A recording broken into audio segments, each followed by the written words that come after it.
심지어 문재인 정부 때 임명된 대법관들조차도 지금 양심 선언을 안 하고 있지 않습니까? 그런데 중요한 것은 이제 조의대에 대한 내부 반발과 비토 정서가 상당히 가시화되면서 몇몇 지금 그 형사 법정에서는 상당히 사법 쿠데타 정황이 계속 드러나고 있다. 단독 기사네요, MBC. 대법관 2명, 이상고심 35일 중 13일간 해외 출장 보충 의견도 냈다. 단기간이지만 집중 심의했다며. 응? 야, 정말 한심한 보도가 계속 나오고 있습니다. 서영교 의원 샤우팅 한번 잠깐 들어보실까요? 4월 22일 날 기록이 송부되고 4월 24일 날 표결을 합니다. 그런데 대법관 중에 권영준 3월 29일부터 4월 10일까지 해외 출장 갔습니다. 그리고 신숙희 4월 7일부터 4월 19일까지 해외 출장 갔습니다. 기록이 7만 부짜리입니다. 종이 기록만 법적 효력이 있다고 법원행정처장이 이곳에 나와서 이야기했습니다. 그런데 종이 기록도 보지 않고 저곳에 갔습니다. 그리고 이틀 만에 표결을 해요. 대선 후보 사건을요. 대선 후보 자격 박탈 사법 쿠데타였어요. 4월 22일 시원합니다. 그죠? 자, 지금 계속 사법 쿠데타 정황이 드러나는 가운데 다행스럽게 지금 민주당 사법 개혁안이 나왔는데 핵심은 요거죠. 대법관이 14명에서 26명으로 늘어난다. 해마다 4명씩 3년에 걸쳐 증원한다는 계획. 대법관 26명 중 22명을 이재명 정부에서 임명. 그리고 소부가 3개에서 6개로 늘어나고 전원 합의체가 2개가 생기는 겁니다. 네. 재판 소원, 헌법재판소에 한 번 더 갈 수 있는 재판 소원, 내란 특별재판부 사실 이 2개가 중요한데 재판 소원 이건 어떻게 될 것 같아요? 뭐 지금 민주당 안에는 없지만 저는 민주당이 그러니까 이게 확정했다기보다는 사법 개혁의 필요성을 강조하면서 물꼬를 텄다고 생각합니다. 그래서 진짜로 대법원의 전원 합의체 없이 2개 연합부로 가야 되는지 그다음에 숫자가 뭐 26명이 맞는지는 전 조금은 더 논의가 필요하다고 봅니다. 이렇다면 300명은 왜 안 되냐 독일처럼 이런 질문도 해볼 수 있는 거거든요. 그리고 독일은 실제로 4심제 비슷하게 운영하는데 그것도 한번 참고해 볼 만한 거고요. 이번에는 이제 순도 높은 민주당 아니니까 여기에 이제 학계의 의견도 붙이고요. 그다음에 시민사회도 붙이고 특히 국민들의 목소리도 들으면서 국민들이 우려한 점들이 있잖아요. 이런 식으로 국민의 참정권을 긁는 정도가 아니라 이건 유린 빼앗아가 버리면 안 된다. 그것에 대한 안전장치를 국회에서 확실히 마련해라. 마련할 방법은 뭘까? 이거 고민하면서 구체적인 입법 과정에서 좀 더 전 논의가 붙어야 된다고 생각하고요. 대법관 숫자가 마치 사법개혁의 전부인 것처럼 여겨지는 거는 조금 부족해 보입니다. 그렇죠. 그건 시작점에 불과하다. 네, 시작이다. 그럼에도 불구하고 이번 국감을 통해서는 가장 극명하게 내란당이랑 조의대 사법 쿠데타 세력이랑 한패구나라고 하는 건 느낄 수 있는 대목이 여러 번 있었어요. 막 그 내란당 장동혁 대표의 다 일어나서 인사. 네. 인사하는 장면이라든가 저는 이것도 그거라고 보여지는데 일요 시사에 따르면 대법원 앞에 놓인 조희대 대법원장 응원 화한. 요 나이트클럽 화환들이 또 이번에 대거 네. 등장을 했는데 결국은 이게 내란 세력의 최후의 보루로서 지금 존재하고 있다 하는 것들을 다시 한번 확인을 할 수가 있었고요. 자, 그럼에도 불구하고 이제 분위기가 좀 반전되는 분위기가 있어요. 저희가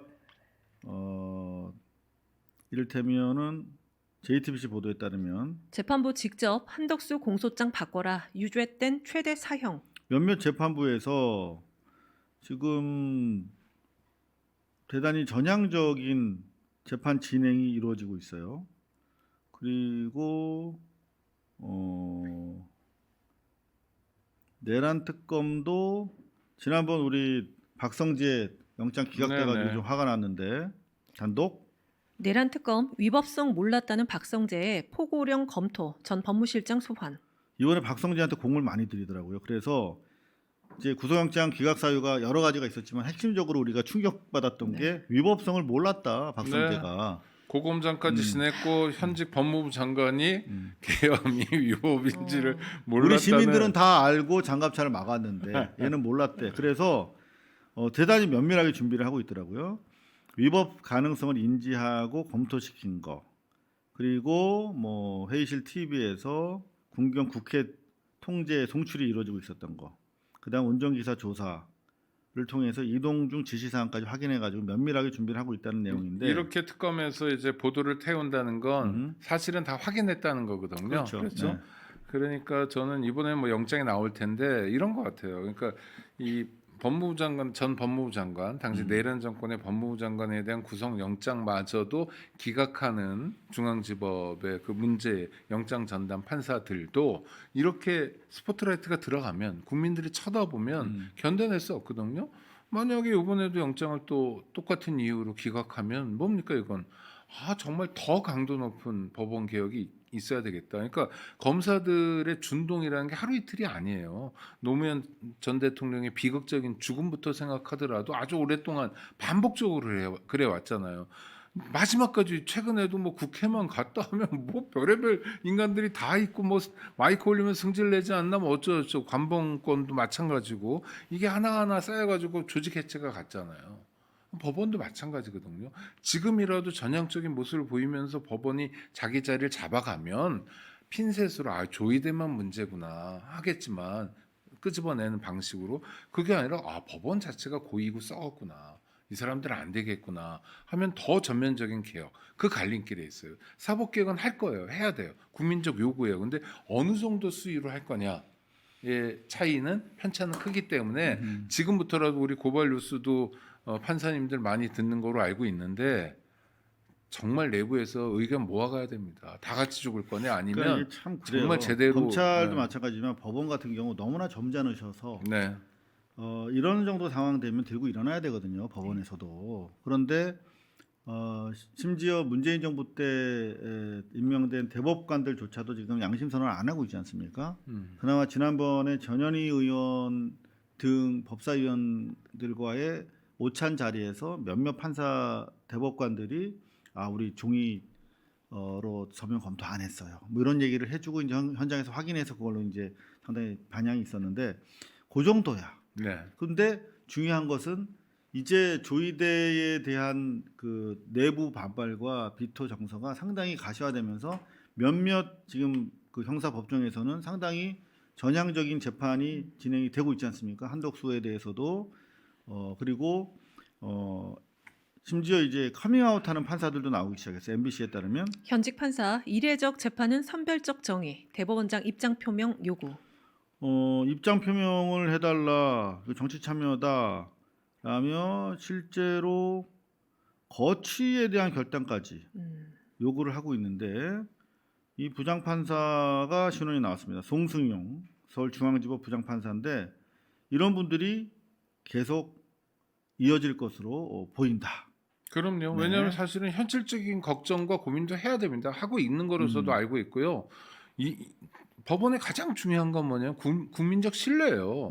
판결을 내렸는데 이에 당사자들이 받아들이지 못하겠다고 그러면 법적 해결이라는 게 정말 무의미해지고요.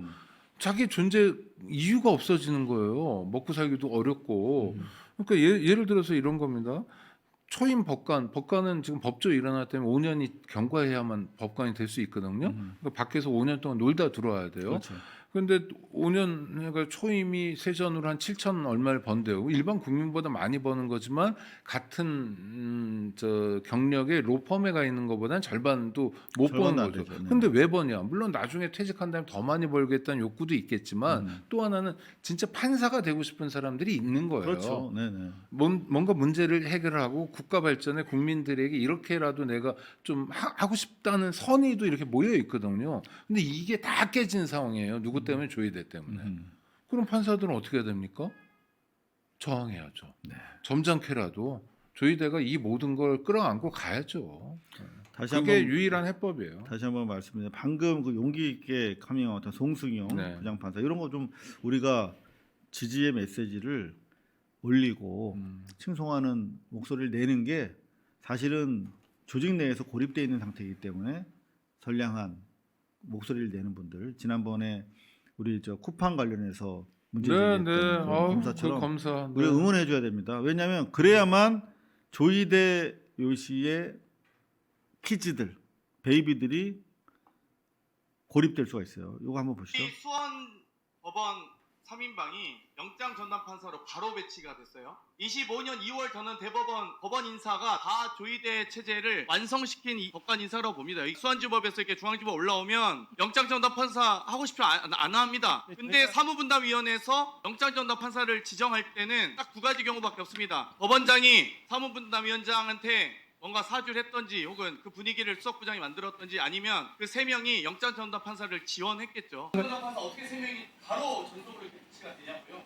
저는 사무분담위원회 논의를 거쳐서 위원회에서 의결 받으신 거예요? 네. 속기록 제출하실 수 있으세요? 사무분담위원회 위원 명단은 제출할 수 있으세요? 왜 갑자기 수원지법 3인방이 중앙지법 갔을 때 하기 싫어하는 영장 전담 판사로 스스로 지원하지 않으면 있을 수 없다는 거예요. 법관들도 다 이상하다는 거예요. 공개 못하죠, 그죠? 네. 자, 오늘 이 정도 마무리하도록 하겠습니다. 저희 방송이 살짝 앞부분에 고르지 못했던 점 다시 한번 사과드리겠습니다. 자, 이창희 부장님. 정말 감사합니다. 판사들이 목소리를 내야 됩니다. 그래서 법원은 국민들의 역량으로 국민들의 민주 역량으로 법원의 권위를 세워야 하지만 당사자들도 매우 중요합니다. 대한민국 법원은 판사들이 지켜야 됩니다. 그래서 이를테면 계엄군이 총 들고 들어올 때 그 총뿌리 앞에 판사들이 쓰겠다는 마음으로 민주주의와 법정을 지켜야 됩니다. 이 법정은 대한민국의 법정이지 조희대의 법정이 아닙니다. 조희대의 법정이라고 오해하지 마세요. 네, 자, 지영 씨 수고하셨습니다. 네, 고생하셨습니다. 날씨 쌀쌀해졌습니다. 감기 걸리지 않게 건강 잘 챙기십시오.